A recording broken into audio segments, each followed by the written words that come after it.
Blessed be the Lord God Jesus Christ, who was and is to come. Today, I'm here to talk about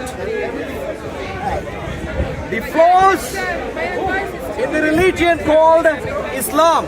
You would have heard many people say that Islam is a very beautiful religion. Are you a Muslim, my dear friend? You are. So you have heard that Islam is a very beautiful religion, haven't you?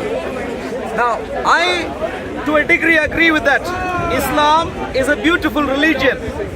The fact is, it can be beautifully demonstrated to be wrong, to be a fabrication in history.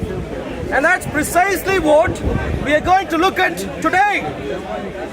Now, of course, as a faithful Muslim today, you would be trying to follow your Rasulullah, the gem of all your prophets, Muhammad, wouldn't you be? Are you a Muslim, sir? Who is a faithful Muslim here? Any faithful Muslims? Young man, are you a faithful Muslim? You are. Please come over here. Have you come here with friends? Okay, but please come here.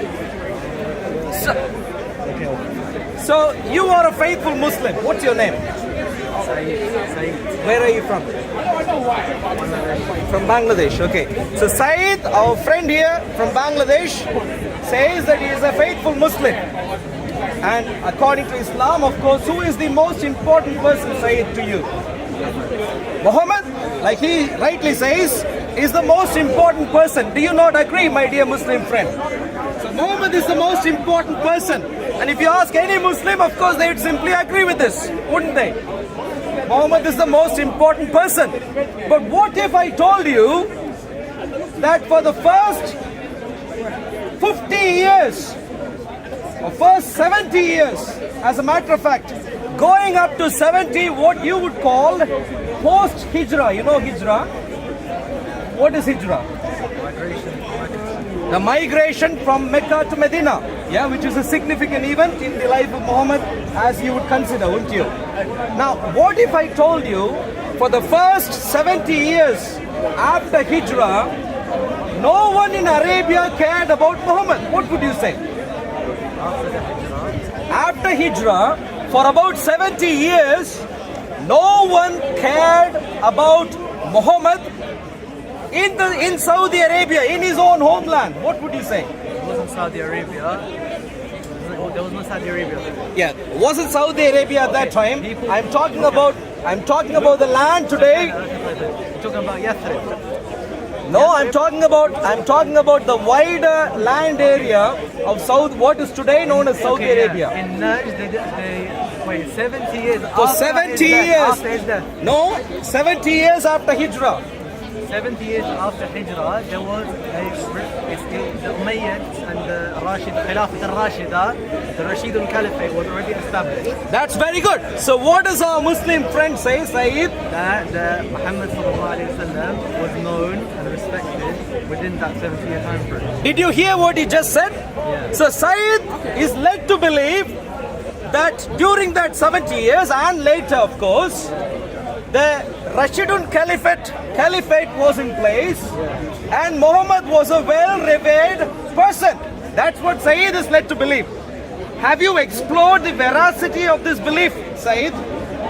Have you studied any particular archaeological or other evidence to find out if this is true, Saeed? Have you studied? Yeah, What have you studied? the majority referencing early Arabian tradition. In fact, the thing with the Arabs, right? They did not even have from historical report. There is no documentation of an Arab language before the year 500. Right? So the Arabic language in itself is very weakly documented. The Arab history is. You need to focus right now. One second.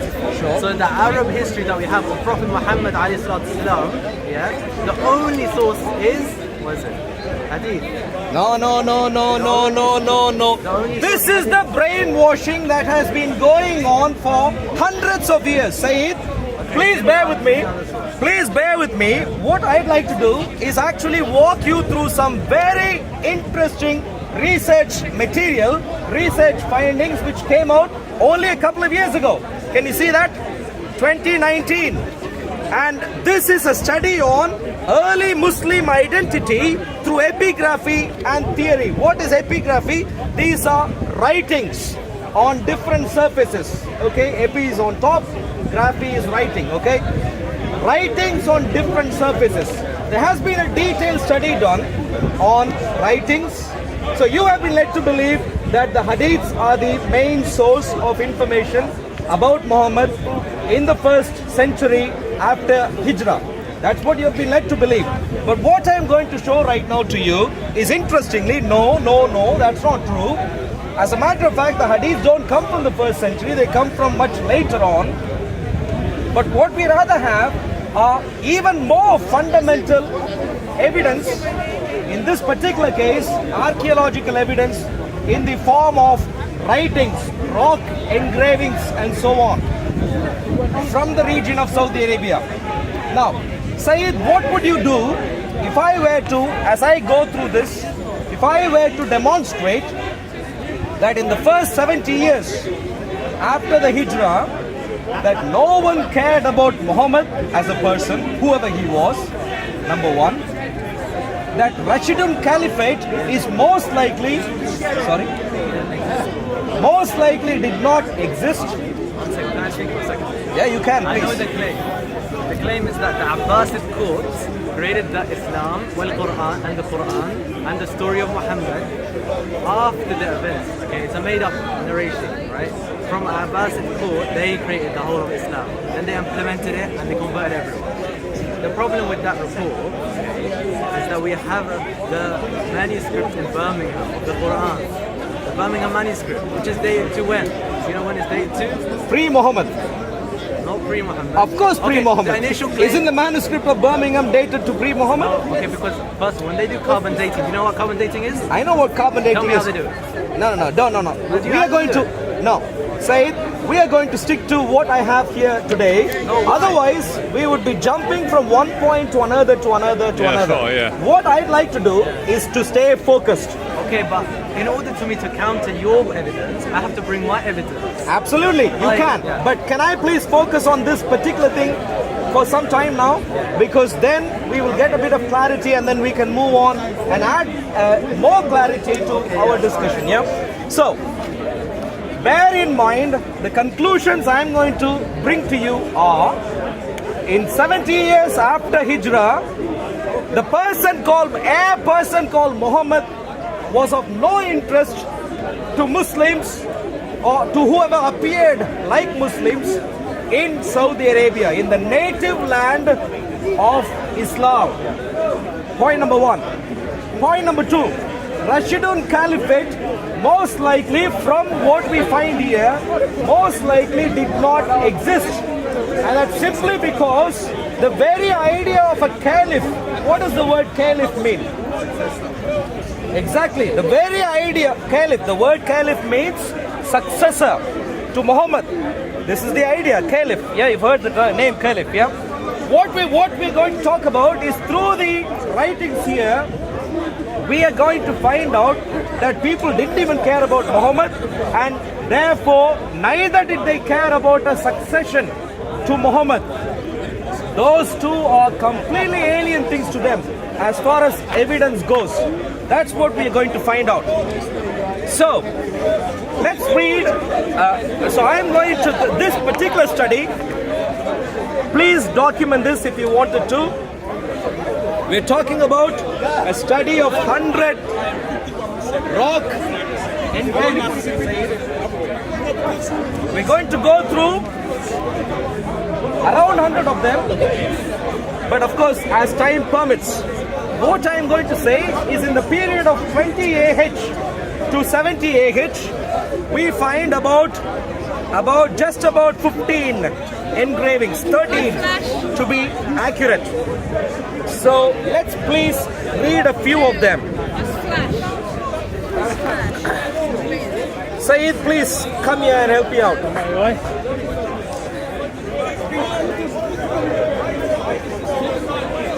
The historically first attested epigraphy, a rock engraving which is from a normal person in Saudi Arabia, is here. Can you see that? Recorded as in 23 AH post Hijrah, yeah? And this one is of not much use for us because what it says simply is something very primitive, not much material use to us. Salima wrote in 23. That's all it says. We don't know anything else from that engraving, so we can't use that. That's fair enough. That second one also, it's hard to make use of that. Please focus here. 24 AH says, what does that one say? The name of Allah. Yeah. So he wrote this at the time when Umar died in the year 24. Okay, so there is a mention about a person called Umar. No qualification given to him. No qualification given to him. Name in the name of Allah, and then the only other reference we find is to a person called Umar. That's all we find there. We're going to now move on. Please, if you could help me out.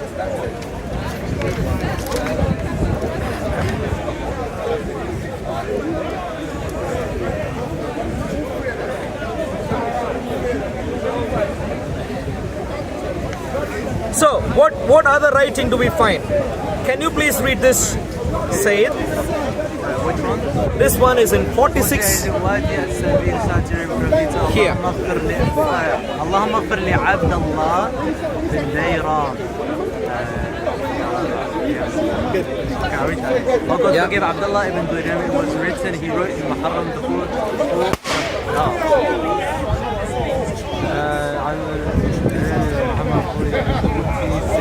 Okay, I don't know what. Yeah, so essentially, references Allah, but no reference to Muhammad. Okay, yeah. No reference to Muhammad so far, as you can find. So, if we can please bear with me for a second here, please.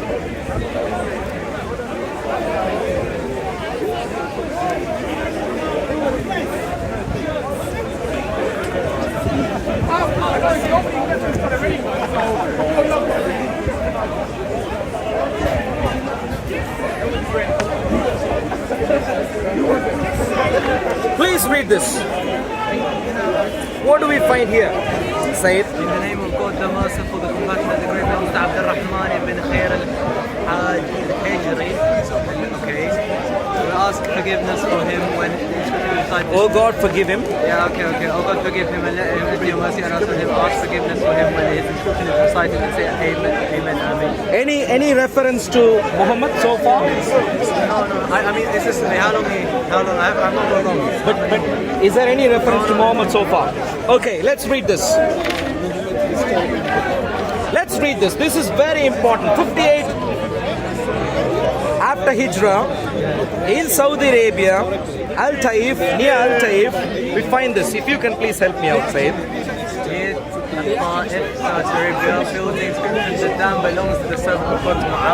This dam belongs to the servant of God, Muawiyah, the commander of the believers. Very interesting. How is Muawiyah called here? Amir al-Mu'mineen in Arabic. No. How is he called here? The commander al-Mu'mineen of the believers. Yes, the commander of the believers. Now, no. Wait a second. Commander of the believers is one title versus a follower or a descendant of Muhammad. What does the term caliph mean? Khalifa is a successor. Successor of Muhammad. So when you mention the name caliph, a caliph, the successor of Muhammad means much more than a commander, doesn't it? A mere commander is not any successor. Are you with me so far? No. The point is, if you were to mention about Muawiyah, and if you were to give an accurate description of his role, his office, what would that be? Exactly. If you were to give reference to Muawiyah and reference to his office, the primary idea you would use is that he is a caliph, successor to Muhammad, in an official engraving especially. But what do we find here? What do we find here, Sayyid? Oh God, forgive the servant. Sorry. This dam belongs to the servant of God, Muawiyah. And what is the qualification given in an official documentation? Are you trying to say Muawiyah was not the caliph? Now, what I am saying is, in an official document, in an official engraving, if you were to describe Muawiyah, what would that be according to Islam today? Well, there's a difference of opinion, because I take the opinion, right, that Ali, Ali was the caliph after Uthman, and after Ali it was Al-Hassan, and then it was Muawiyah. So Muawiyah was not the caliph until Al-Hassan passed away. But whoever was the caliph was the commander of the army also in Islam. But the thing is, there was a fight between Ali and Muawiyah. I know, but I'm not talking about the fitna. I'm not talking about the civil war that happened. I am not talking about Shia Sunni divisions and so on at the moment. My focus right now is on the simple historical claim that if you were to describe a caliph according to Islamic tradition, what would the term that you would use? If it is an official documentation bringing out details concerning him, how would you describe him? It depends, because in the letter that Muawiyah sent to the ruler of Rome, right? He said, "Min Amir al-Mu'minin ila Qaisar Rum." He said, he called himself the commander of the faithful. Exactly, that is precisely my point. When the opportunity was ripe, Sayyid, for the caliph to speak out, the identity that he needed to portray, that he needed to pass on, give out, was the fact that he was the successor of Muhammad, if that were indeed the case. But what we find is that he simply says that he was the commander of the army of the believers. That's all he says concerning himself. Do you see a problem there? Well, I see a problem. In a historical, okay, let's put it this way. You know the Prime Minister of our nation here today, Liz Truss. Yeah? If she were to write a very important letter, please pay attention here. If she were to write a very important letter to the President of the United States, how would she identify herself? As the Prime Minister. When the Prime Minister writes a letter to a foreign dignitary, it would make sense that the Prime Minister would identify herself as the Prime Minister. But what if, when Liz Truss writes a letter, she only says that she was a member of the Parliament in the United Kingdom? What problem do we have? Sayyid, please help me out. It's different, though. This is not same. No. This is the same thing. I let you talk a long time. I know, but you need to stick to the point I'm trying to make. If Liz Truss were to write a letter, please say it. If Liz Truss were to write a letter to the President of the United States, and if she identifies herself only as a member of the Parliament, what problem do we have? Okay. The thing is, it's not the same thing. It's very much the same thing. Can I tell you why? Okay, please. Firstly, Liz Truss saying she's a member of the Parliament does not denote that she's the head of the state. All right? Correct or not? Yes, it doesn't imply. It does not denote that she's the head of the state. But when you have the title Al-Amir, what's Al? It's the definitive article. There's only a singular. Al-Amir, Al-Mu'minin, there's a singular, it's a single, the commander of the faithful. That title was reserved for who? Abu Bakr, Umar, wa Uthman, wa Ali, wa Hassan, wa Hussein, wa Muawiyah. Then the rest, right? It's reserved for the caliph. No. Then every letter. You are not sticking to my point here. Every letter The written point is, commander of a particular army. No, it's not army. Amir is not. Do you know what Amir means? Do you speak Arabic? Please stick to. You don't have to speak Arabic to understand Yes, what you do. Emir is. Yes, you you just do. need to know Okay, what tell me. United Okay, then tell Arab me Emir. Emirates is for you to understand what the word Emir means. Tell me Now, what Emir means please say it. Please understand what I am trying to say here. And a commander of a particular army. It's not an army. No. Please, I'm trying to make a different point here. A commander of a particular army. When I say I am a commander of a particular army, what kinds of things do you have in your mind about me? That I am the commander of an army. I lead an army. I command an army. When I say it, I obey. That's all is in your mind, isn't it? But to say that I am the follower of Muhammad, a descendant of Muhammad, I am the one who has taken over the reins from the shoulders of Muhammad. What does that mean to you, Caliph? What does that mean to you? Now I finally understand what you're trying to say. Exactly. Please explain to me. What would that mean to you? The problem here, okay? No. Please answer tell you me. the problem. Can I tell you Please. the problem? No. But before you go to the problem, please stick to my question. Explain to me, if I were to say I am a caliph, what picture do you have in your mind? You know, it's trust, yeah? Say it, please answer my To be question. denoted as the head of state, does she have to say, I'm the successor of Boris Johnson? No, she doesn't. Does her not saying, I'm the successor of Boris Johnson, basically remove his existence? If you say you are the prime minister today, Yeah, you don't have to say, you are automatically understood to be well done. the successor Exactly. of David Cameron. Well done. But if you say you are the commander of a particular army in a public document, it doesn't automatically mean you're following a particular person called Muhammad in history. Amir does not mean you're commander of an army, it means you're commander of a nation. Listen, when Muhammad Commander of the believers. It does not explain the idea that you have succeeded Muhammad. yeah, why does it have to? Are you willing to say, okay, let me put it this way. Yeah. Technically speaking, who is the first caliph? Abu Bakr. Who did he follow? Muhammad. So Muhammad is the first Yeah. person to be followed by a caliph, yeah? But yeah, they didn't use that term. What's that? They didn't use that term when they gave him the bay'ah. Okay, you know what bay'ah is? You know what bay'ah is? Say it.